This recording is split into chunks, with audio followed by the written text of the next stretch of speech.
Tonight we have the next in our series of the College MiniSeries hosted by our wonderful counseling department.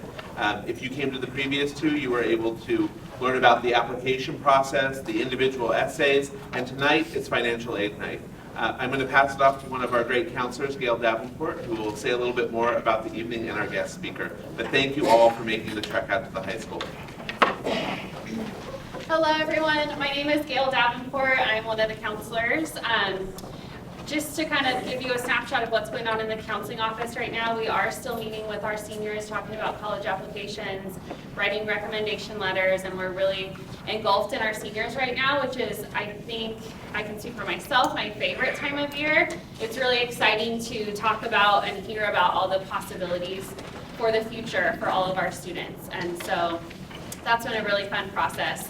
Part of that is financial aid, which can often be very confusing and kind of scary to navigate. So that's part of the reason why we have this evening. So thank you for coming. I hope that you gained something from it. We are honored to have Ian Parker with us tonight, and he's a former middle school teacher. He's a counselor at CollegeWise. He belongs to tons of professional communities and is really engulfed in this process. He was a master tutor for Princeton Review and is really knowledgeable on this topic. So thank you so much for being here, and please give a warm welcome to Ian Parker.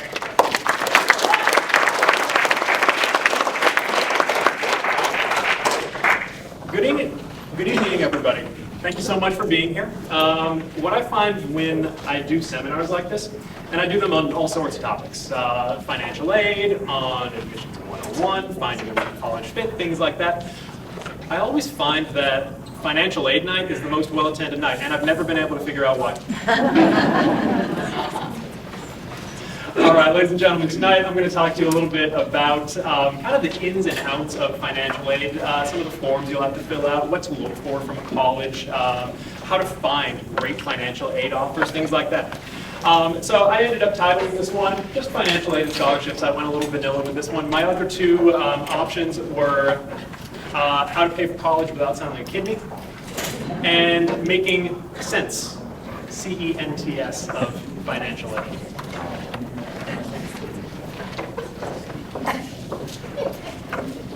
So I want to start with a topic that may not be top of line when you are thinking about financial aid. And that's how to find a great fit college. So I know one of my colleagues has been here a few weeks ago to talk about finding a great fit. And I'm not going to echo every single thing that she said. But I do want to talk about the importance of a financial fit, or the importance of a great fit college to financial aid. So first off, what is a great fit college? What is a great fit for you or your child? Well, a great fit college has three things going on. You can get in. It has the things that you want from college. And you can pay for it. Those three things are how you find a college fit. Everything else is very, very nice to have. But those three things are going to make a great fit college. So, what do colleges see when they view a student as a great fit? Well, they see the exact same thing. A great fit for students is going to be a college that they can get into, a college that they can pay for, and a college that has the things that they want to study. When colleges look at students that they think are a great fit for them, they see the exact same thing. They see a student who can get into their college, a student who will appreciate the things that the college will offer, and a student that, most importantly, can pay for that college. Not most importantly, but importantly, can pay for that college. Why is finding a great fit important? Finding a great fit is important because colleges want students who are going to be an excellent fit at their college. There's a concept in college admissions called yield. Now, yield, it's not like the street sign version. Yield is just simply a definition. It is out of every 100 students who we accept to our college, how many are actually going to end up attending here? How many are actually going to end up going here in the fall? For most colleges, yield is actually surprisingly low. even when you're talking about colleges like UC Berkeley and UCLA, yield hovers somewhere around 30 to 40%. Only 30 or 40% out of all the people they accept actually end up attending. For a lot of colleges, it's a lot lower than that, and the national average is right around a third. Now, yield's important to colleges because it helps them plan for the future. It helps them figure out, all right, how many spots do we need? How many beds do we need in our housing? How many chairs do we need in our dining halls? And it also impacts the financial side of colleges. Colleges need to take out loans every so often so they can build new buildings, build huge new sports stadiums, offer more services to their students. And they can actually get cheaper loans, pay a lower interest rate if their yield is high, because it increases the certainty that that college is actually going to get paying students to come. So how do colleges get their yield up? Colleges get their yield up by finding those students that they think are actually going to attend, that they think will be great fits at that college, and then giving them lots of money to convince them to come. So a great fit is not just a college that you'll succeed at, it's also a college that is much more likely to give you some money.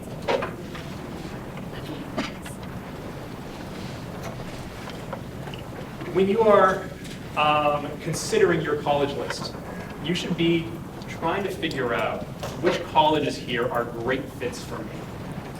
Adjusting to college is going to be a challenge enough. You don't want to be like Ryan Brennan trying to use toothpaste in your washing machine.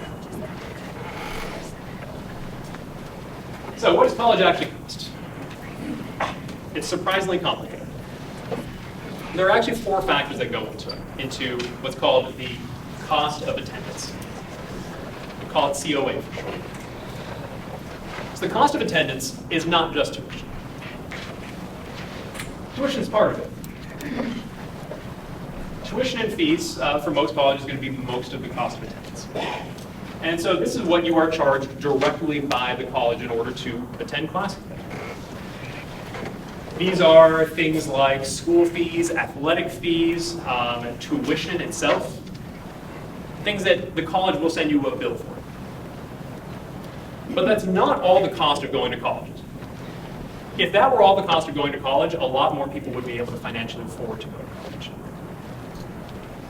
There are 3 more. Room and board. You need to live somewhere while you're at college. A lot of us don't think about that, but you need to be able to live somewhere. You need an apartment, you need on-campus housing, you need something like that. That all costs money. There are personal expenses that you're going to have while at college, and I'm bundling here together a couple of things like books, supplies, food, notebooks, things like that. You will have personal expenses while you're at college, and that's something that no one can skip over. That is a necessary part of the cost of attendance. And last, travel. You need to be able to get to your college. That is a necessary cost of college. All these 4 things combined make up a college's cost of attendance. And colleges calculate this every time you submit any sort of financial aid form, things like the FAFSA, the CSS Profile, which I'll get to a little bit later. But colleges are trying to figure out, all right, how much is it going to cost the student to actually come here? And part of the reason they're calculating that is because they want to accept people who will be able to come to that college. They want to get their yield up. Now, how to find the cost of attendance? This is pretty easy, actually. Colleges use these 4 factors: tuition and fees, room and board, personal expenses, travel, books, to identify how much you're going to pay. An easy way to find out what a college thinks the cost of attendance is going to be is to simply go to that college's website. If you Google college name X plus cost of attendance, it will lead you either to their average cost of attendance, which they're required by the federal government to calculate, or it will lead you to their net price calculator, where you'll be able to input your information and they'll be able to determine a cost of attendance for you. Here's an example of what a total cost of attendance might look like. So you see here, we do have several different factors. Tuition and fees, $26,293. Room and board, about $11,000.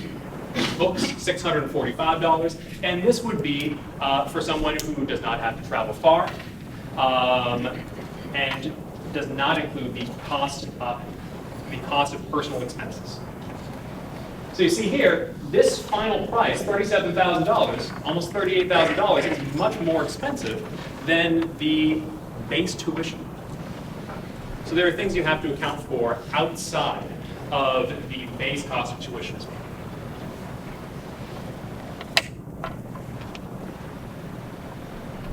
And I'll give you a couple of examples here. So I have up on the screen Cal State's, UC's, out-of-state public schools, private schools. And what you'll see is that for every single one of these schools, the cost of attendance is much more than the baseline tuition. So Cal State's are a great deal.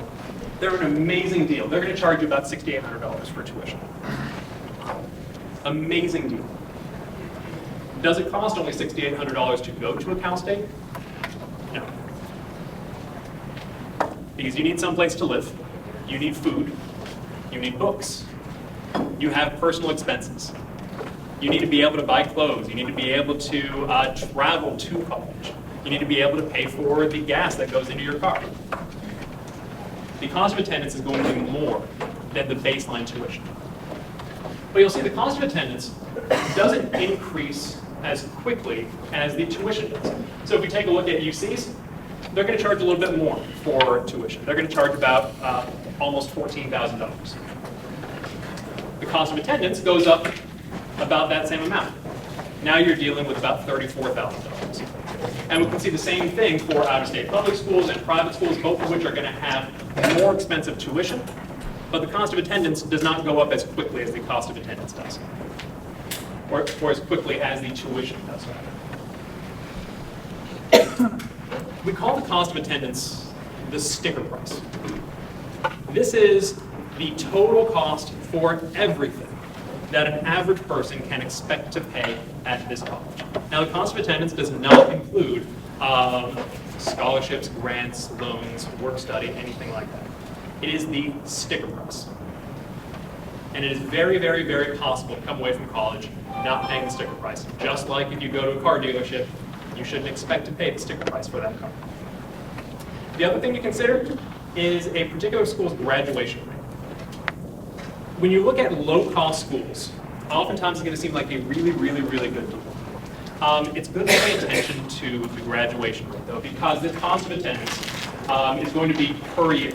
It is not the total cost of attendance for however many years you end up going to that school. So, for instance, at many CSUs, the 4-year graduation rate hovers around the single digits. And that's not because of any lack of trying on the CSU's part. They do a great job. It's just simply because they enroll a lot of students who might not be able to financially afford to go to college for all 4 years. Students who are marginal, students who drop out before those 4 years, or just students who take 5 or 6 years to graduate. But you want to look at the cost of attendance versus the 4-year graduation rate, because you will pay this price every single year, no matter how many years you might be there.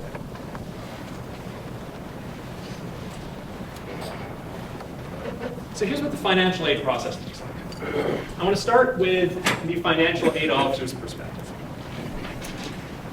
Whenever I'm asking my students to start brainstorming for an essay, the first thing I ask them to do is to consider the perspective of their audience. Who is their audience? Here, your audience is the financial aid officer. That is your audience. It is not professors. It is not the president of the college. It is not your friends or family who went to that college. It is the financial aid officer. Financial aid officers have one perspective, and they are unanimous in that. It is that families should pay as much as they can for their child's education. They do not have the impression that, that students should pay as little as possible, or that families should be able to attend college for the minimum price, for the lowest possible price, with scholarships and grants and work study. Not everybody gets that. Their perspective is that families should pay as much as they are able to pay. Which means that financial aid officers are going to be a little bit invasive. They're going to ask a lot of questions. They're going to ask you things like your marital status.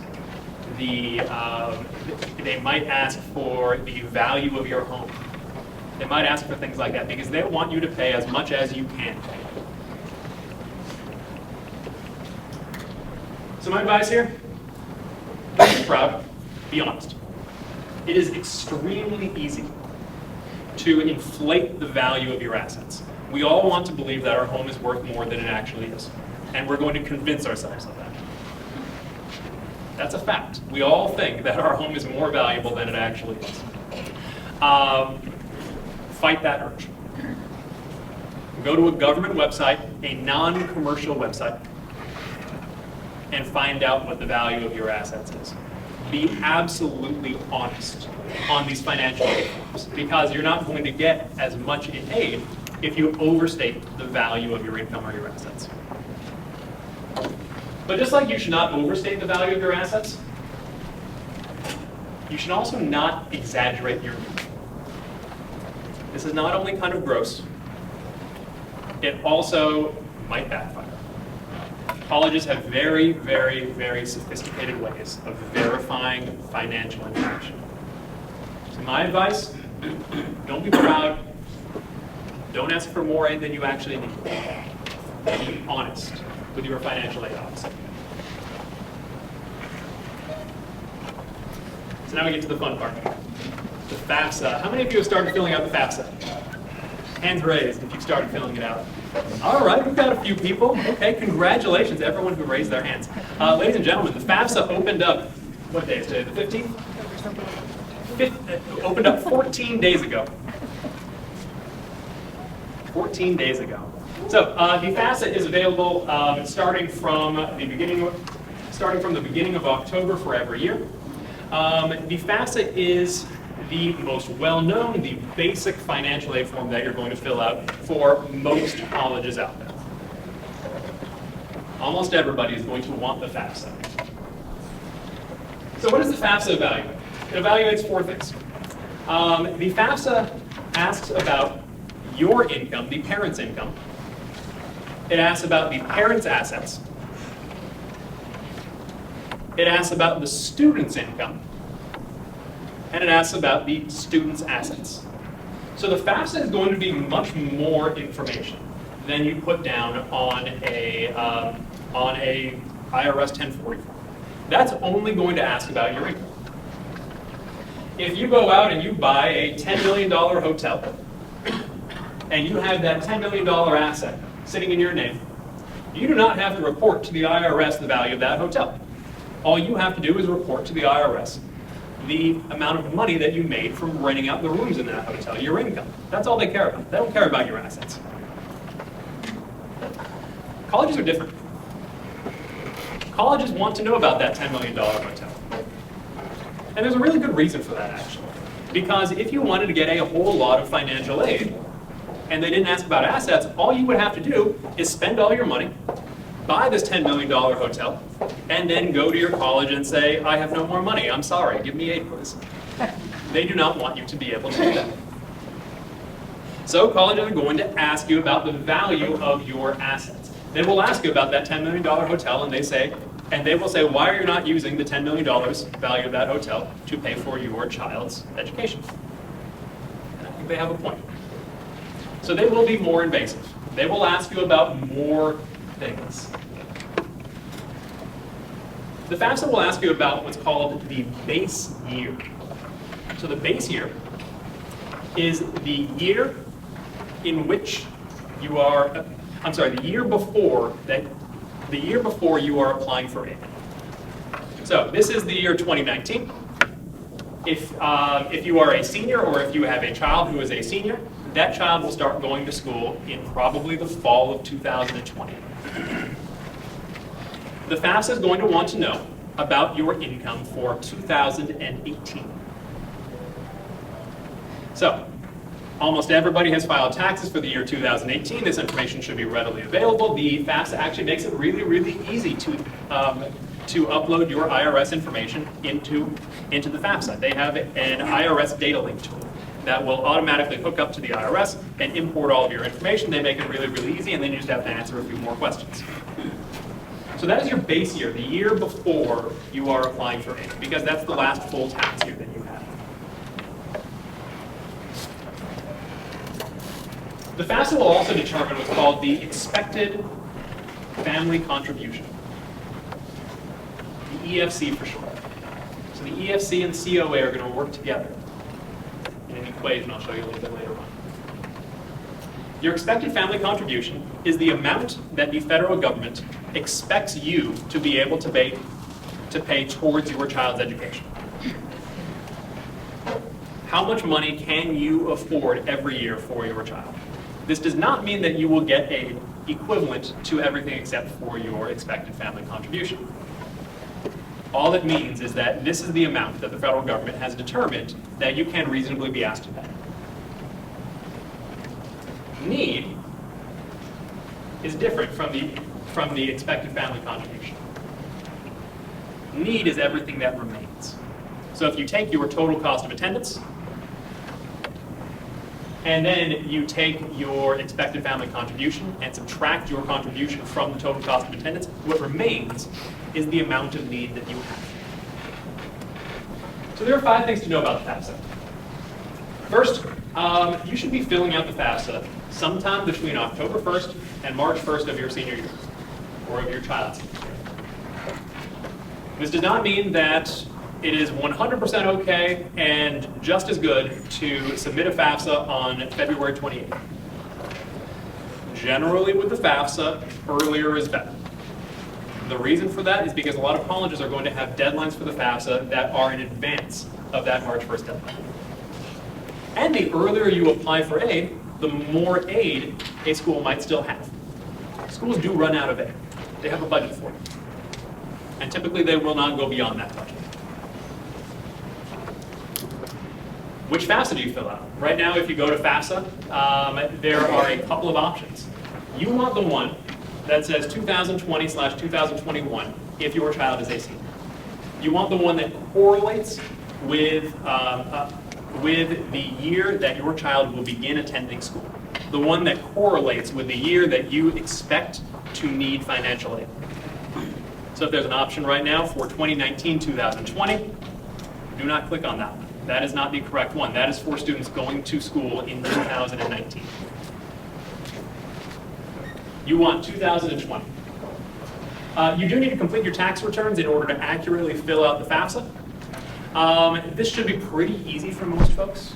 The FAFSA now uses what is called prior year, which means 2 years before your child begins going to college. So again, for kids who are going to school starting in 2020, that means tax year 2018. And most everybody should have filled that in. One relatively minor thing that doesn't actually come up all that often, you can apply to 10 schools with your FAFSA. That is the limit when you first fill it. You can then send it to more schools later, but you'll need to edit your FAFSA. But for right now, the limit initially at least is 10. And whenever you are reading through the FAFSA, whenever it says you and your, that's generally referring to the student. So I just finished talking about the FAFSA. The FAFSA is the basic one to know. That is your basic aid. A little bit more complicated and a little bit rarer is what's called the CSS Profile. So the CSS Profile is a service that is done by the College Board. Anybody know who the College Board is? What do they do?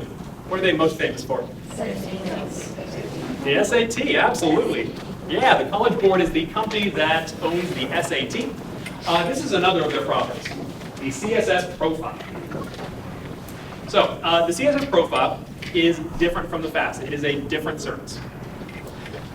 Generally, schools that use CSS Profile are going to be private universities. Most public universities are going to ask you to fill out the FAFSA, and that's it. But many private universities also use the CSS Profile. And there's a couple of reasons for that. First, the CSS Profile is a lot more detailed than the FAFSA. It is going to ask much, much, much more invasive questions than the FAFSA. And schools want that extra information because they want to find out how much you can really afford. They would like that information. The other reason is that the CSS Profile can actually be customized. So there are literally hundreds of questions that are available to schools to ask on the CSS Profile. Hundreds of them. Schools usually do not pick all of the hundreds of questions. But they can pick and choose from any of those questions to find out all of the information that they really want. So not only is the CSS Profile much more detailed, it's also much more customizable, which colleges really, really, really like. They want to be able to find out all of the details that they want. So, many private colleges use the CSS Profile, and there's a simple way to find out if they use it or not. Go to that college's website, find out what the freshman requirements are. And literally, you can just Google name of college, freshman requirements. And it will say either on that page that you find, or on the financial aid page, whether the school requires you to fill out the CSS Profile in order to be eligible for it. Colleges are very clear about this. I want to go over just a couple of basic definitions. So first, base year. You're going to see that a lot when you start filling out the FAFSA, when you start filling out the CSS Profile. The base year, again, refers to the year prior to applying for aid. You can think of it also as your last full year of taxes. What year was the last year that you paid taxes on? For most people, 2018. So for kids going to college in 2020, the base year is going to be 2018. Income is just simply money you earned. What did you get from your job, from dividends, from interest? What money came in? And then last, assets. These are the things that you own. So the FAFSA is not going to care about the value of the home that you live in, your primary abode. They will not ask about that. They do not care about that, because they do not expect you to sell your house to pay for your child's education. That is not expected of you. However, on the FAFSA, you will have to report any other real estate you might have, stocks that you own, investments that you have, any other assets that you have. And importantly, the CSS Profile, they will ask you about your primary home. They may not calculate it in whether that school determines whether you have aid or not, whether you require aid or not, but they may very well ask about it. And some schools will expect you to use some of that money to pay for your child's education. That's going to depend on the school. How about your savings account? Oh, that's actually a really good question. Thank you for bringing that up. So regular savings account, yes, that is going to be counted in assets. Absolutely. Retirement accounts are not counted in your assets. So 529 accounts, or sorry, not 529 accounts, but 401k accounts, IRAs, these are not counted in your assets. Anything you have saved for retirement is not counted. And I'll take questions at the end. So there are three parts to your financial aid award. First, grants and scholarships. Think of this as free money. Grants and scholarships is money that you do not have to pay back. There may be requirements for getting, and in fact, there almost certainly will be requirements for getting. There will also be requirements for maintaining these grants and scholarships if they're going to be over more than 1 year. But grants and scholarships, that's free money. You do not need to pay it back. That gets deducted from the cost of your tuition. Loans, you do have to pay back. So there are several different types of loans. I'll go over a couple of them in a little bit. But for right now, the basic difference between different types of loans is that there are federal loans and there are private loans. There are basic differences between those two types, and I'll go over that again in just a little bit. The last is work study. So work study is usually a federal program. If the federal government determines that you are eligible for work study, your college may offer you work study, where you literally do work. You may work in an office, you may work for a particular department in exchange for money toward your education.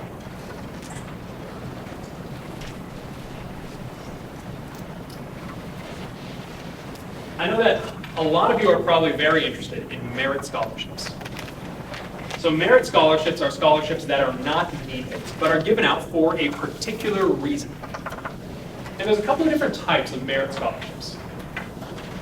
So first, the most common one is merit scholarships that are mentioned through the college's financial aid page.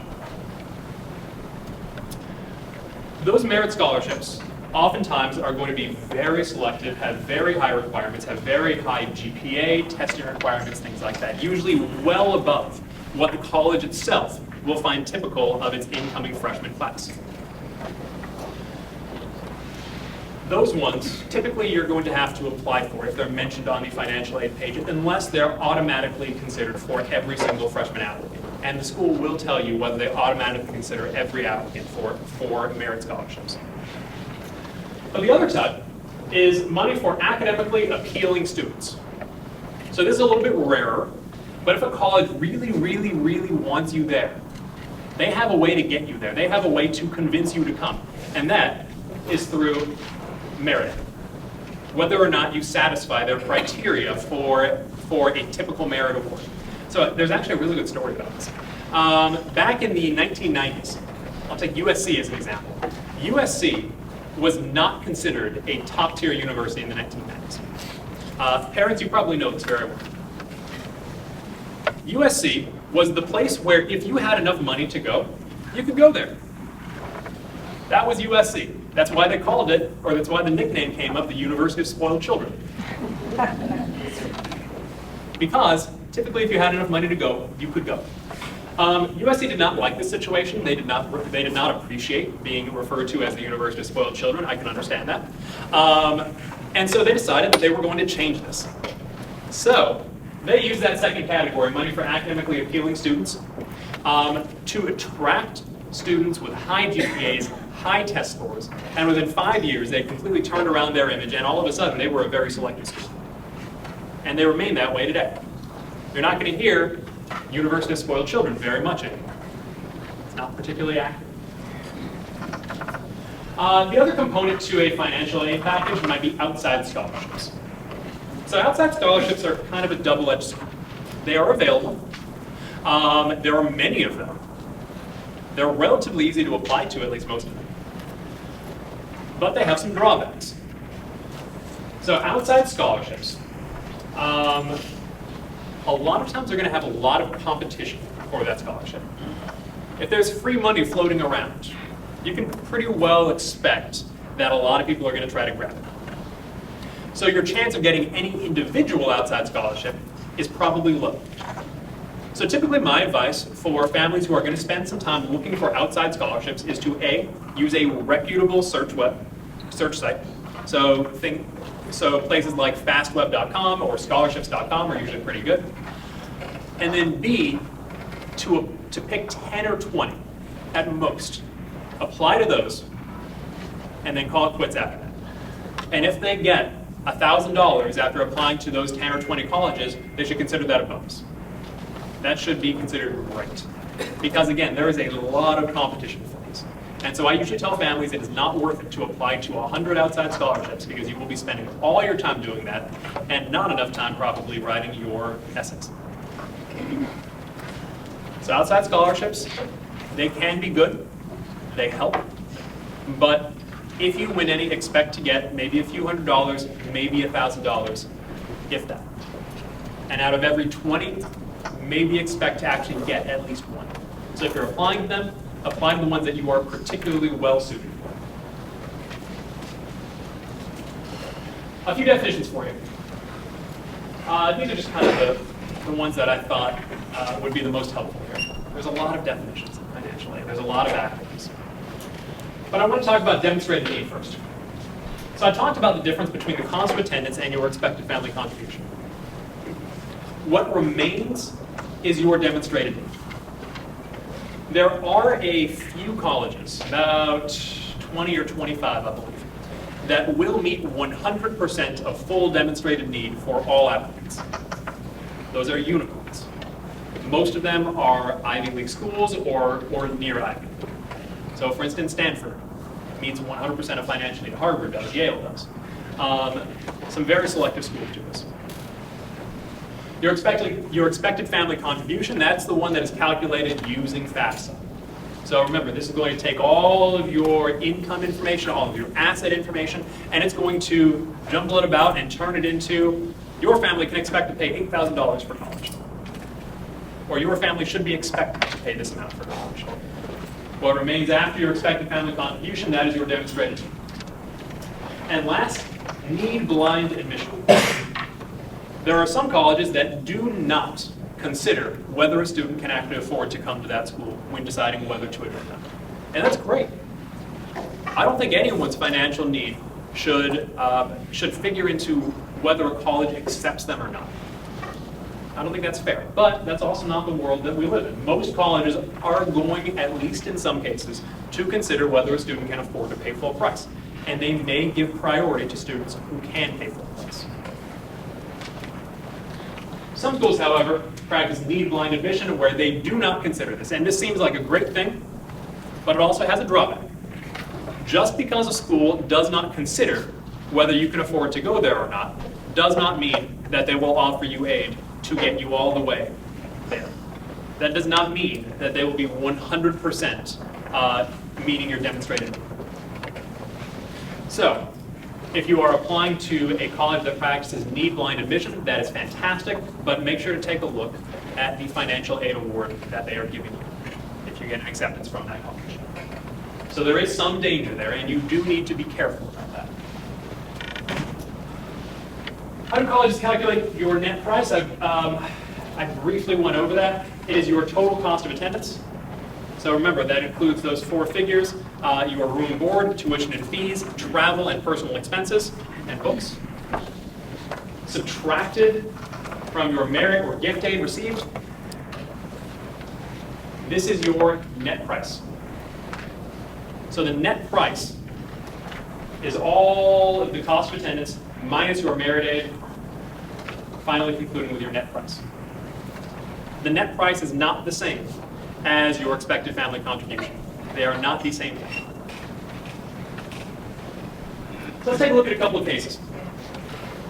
I purposely blocked out the names of the colleges up top. The college on the left has a total of $36,000 cost of attendance. The college in the middle is $69,000. The college on the right, $48,000. So seem wildly discrepant, right? The college in the middle is going to cost so much more than the college on the left. I can't possibly afford to pay that. I can't possibly afford to pay $69,000. But here's where your expected family contribution comes in. Once you complete the FAFSA or the CSS Profile for the particular college, you'll find out how much you are actually expected to pay to attend that college. And so now, all of a sudden, we see that for all colleges, it's going to be the same. And your cost of attendance, for the most part, is going to be the same at every college. Now we figure out your need eligibility.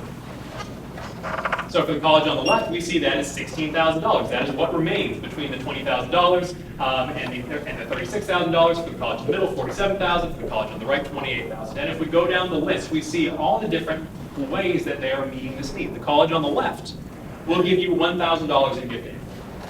They will expect you to work for $8,000 through work study. And so your total aid here is going to be $9,000. Well, there's a problem here. You still have $7,000 of unmet need. And this is going to be a problem for many families. The college in the middle, the one with the huge sticker price, $69,000 a year. How can anyone afford that? Well, it has the exact same expected family contribution, $20,000. That's not going to change depending on this college. But it's going to meet 93% of your need. So it is going to grant you $36,000 in gift aid. That same $8,000 for work study. Remember, work study is going to be federally set, so you're going to get pretty much the same amount of work study regardless of which college you go to. So for a total aid of $44,000, and all of a sudden your annual net cost is below the college on the left, which was half the price. So which colleges are these?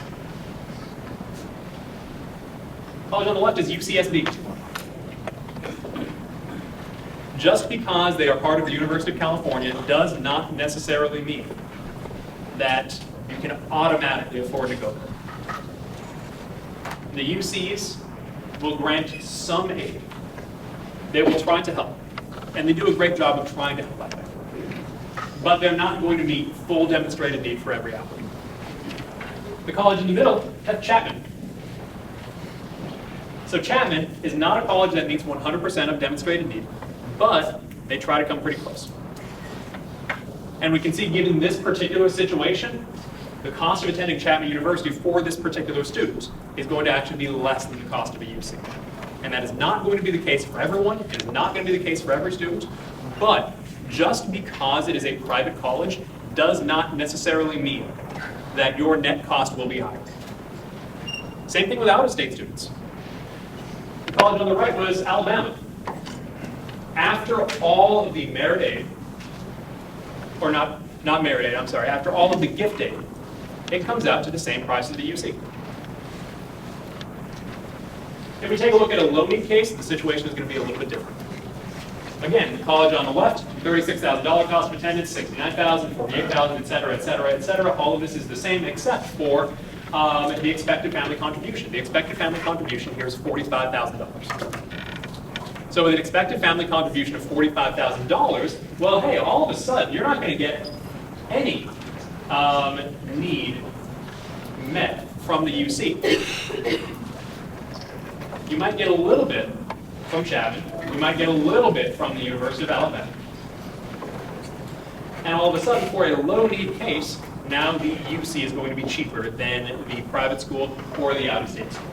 So again, this is all going to differ depending on the particular student. So look around, find out what's out there, apply for merit, apply to colleges where you might be a good fit. Because colleges where you're going to be a good fit are going to want you to come there, and they will give you money to come there.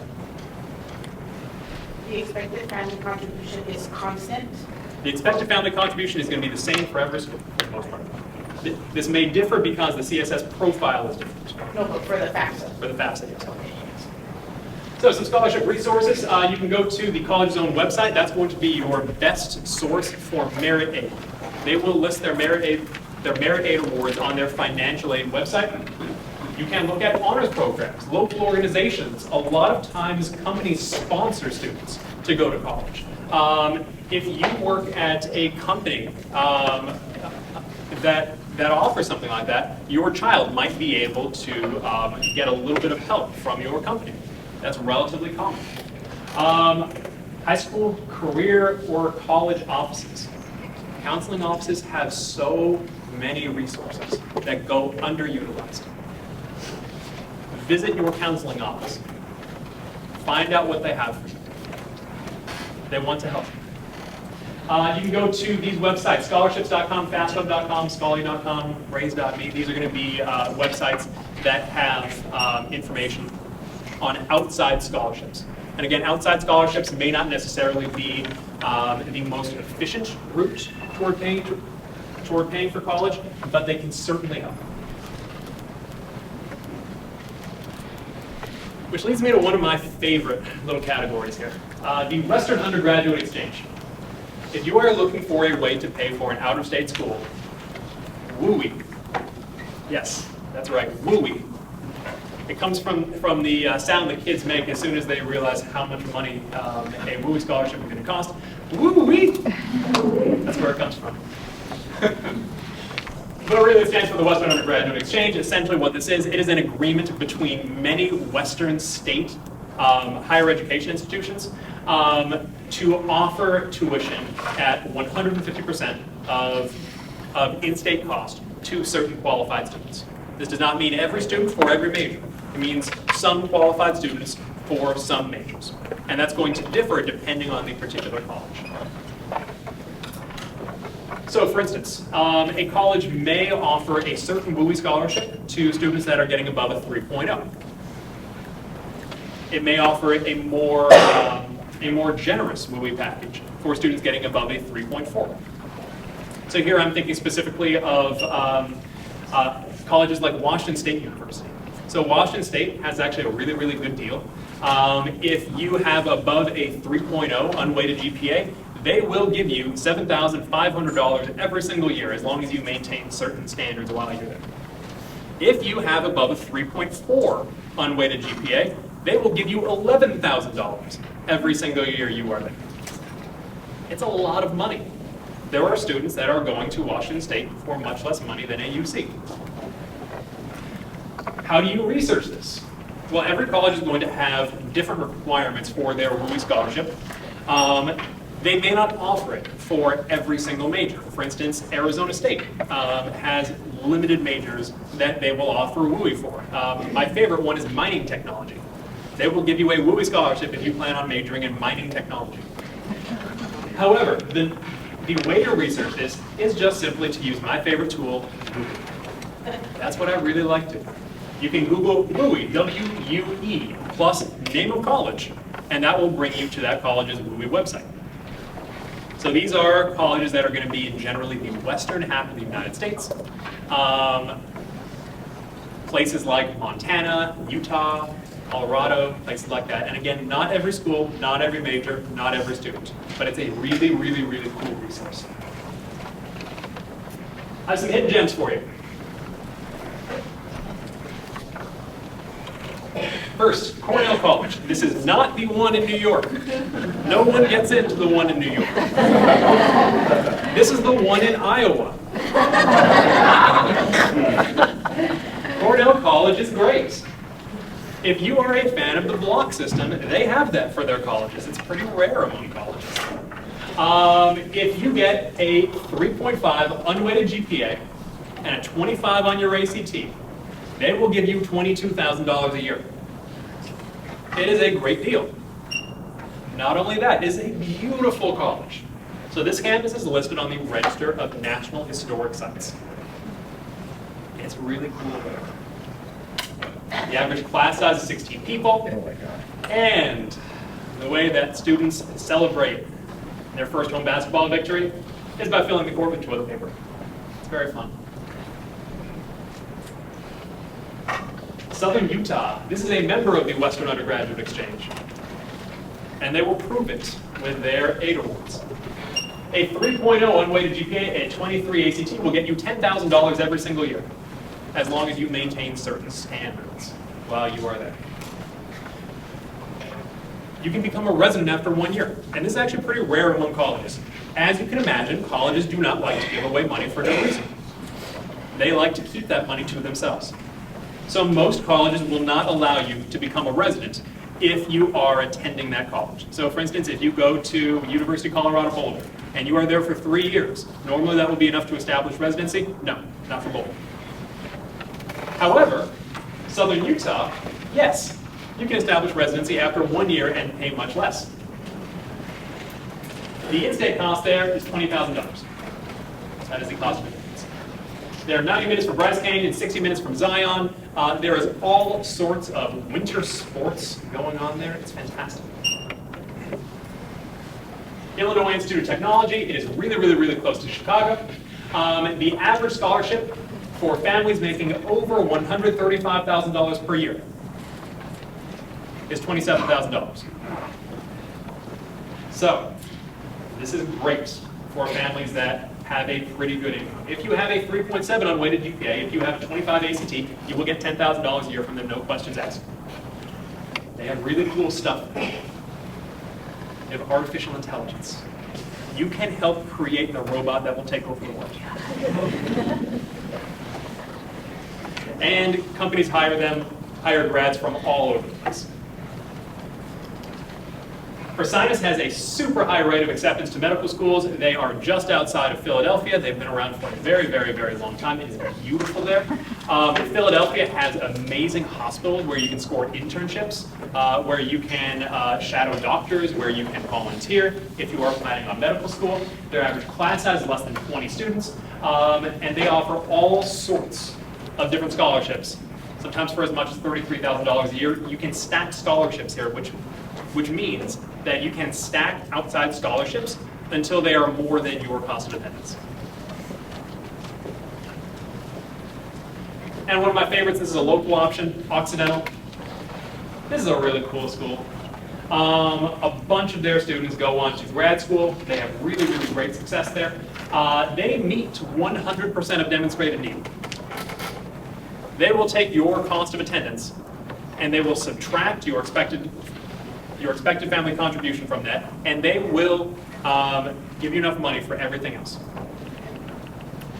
They have really cool political science stuff. One of my favorite ones is that they're the only college in the entire United States where their political science students can spend a semester at the UN working there. They have this cool program for political science students where you have to go work on a campaign for a semester. And there's a restriction. It has to be a campaign that is not expected to win. It's really cool. They have a 3-2 engineering program. You go to Occidental for 3 years, you major in physics, chemistry, or computer science. And then, assuming you meet some guidelines, you can spend 2 years going to Columbia or Caltech and get an engineering degree. So in 5 years, that's 2 bachelor's degrees. They're the 6th most beautiful campus in the United States, according to Newsweek. They are fantastic. Now, how to pick colleges with financial aid in mind? There are 2 questions you should be asking yourself. First, what does the school actually cost? Is it the cost of attendance? Look that up. The internet is a beautiful tool for you. And what is your expected family contribution? Fill out the FAFSA. Find out what that is. Review your student's final college list. First, are there realistic financial options on the table? I always ask my families to identify a couple of financial safety schools. A lot of times that's going to be the local Cal State. Just in case something terrible happens, God forbid, have a college that you will no doubt, no matter what, be able to afford to go to school at. A lot of times this is going to be a school that is a great fit for you, that is going to offer you a ton of money. Have an honest conversation with your children about what you can actually afford. Because for many colleges, they will not meet 100% of demonstrated need, and that may be more than a particular family can afford. Have an honest conversation with your child. They're about to be 18. They can probably take it. But don't shield them too much. And last, most importantly, apply to plenty of target and safety schools. So these are schools where you meet what students looked like last year, or exceed them. If you have higher GPA and higher test scores than the kids who got in last year, then that might be a school where you will likely get in. And that school will likely want you to attend there. So they may give you a bunch of money. Remember, financial aid is not awarded just because financial aid officers feel like it. It is awarded as a conversion tool. It is to get students in the door. It is a convincing tool. So if you are applying to schools that you are a great fit for, and where you meet or exceed the typical freshman coming in, then they may give you a bunch of money. Have at least one financial aid school on the list. Just one. It doesn't cost more than $70. Have one on the list. And determine if the college is worth the cost. For some families, it probably will be.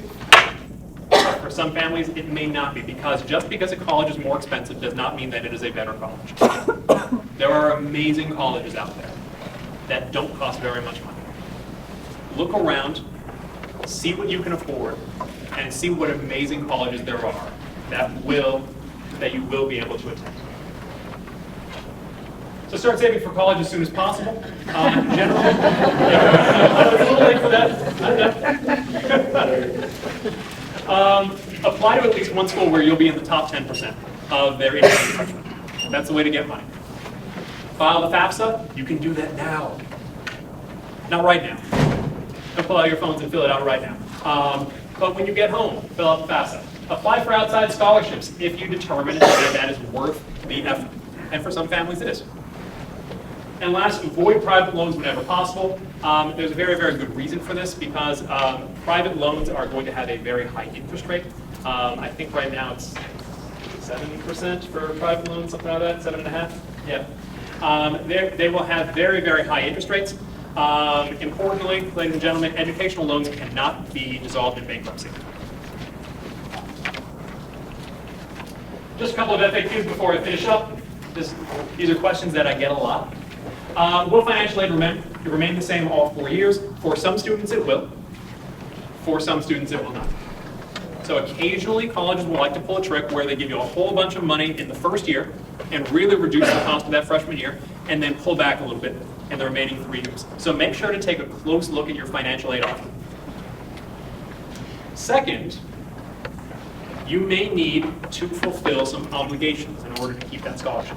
So typically when a college is offering you money for 4 years, they will require you to maintain a certain GPA and to be on track to graduate in 4 years. And there's a good reason for that because colleges don't want to give you the same award 5 years from now if you have not graduated yet. They would like you to get out of there in 4 years so they can stop paying. So make sure that you are on track to graduate in 4 years. Make sure that you are keeping that GPA. Who's responsible for educational loans? This is going to differ depending on the loan. For things like Perkins and Stafford loans, which are the federally subsidized, federally guaranteed loans, those are generally on the student. Now, these are great loans because they have really, really, really low interest rates in the 3%. Also, for most of these loans, you don't start paying interest until you graduate. In fact, they don't start accumulating interest until you graduate. Parent Plus loans, however, are taken out by the parent, not by the student. These need to start being paid back immediately. There is no grace period. But be careful with loans. Don't take out too many loans because, again, you can never get rid of college loans. They do not discharge in bankruptcy. And last question, can my student declare independence? This is a new one. You may have heard of the situation, I think around Chicago, where some wealthy parents were having their children declare independence from them so that they could be awarded more financial aid. Anyway, it was a very complicated scheme, very kind of a gross scheme. But generally, can my student declare independence? Sure. But here's the thing. The child and the parent do not get to decide whether they are independent for the purpose of colleges. Colleges and the federal government will decide that. And you can imagine the incentive structure for colleges. Do they want to acknowledge this kid as financially independent and to give them a lot more money? Probably not. So this is very, very, very, very, very difficult to do and will only succeed in a small number of cases, generally when it's a real thing. When the child literally has been declared independent from their parents through a court. Colleges and the federal government are going to make this determination. Thank you very much, ladies and gentlemen.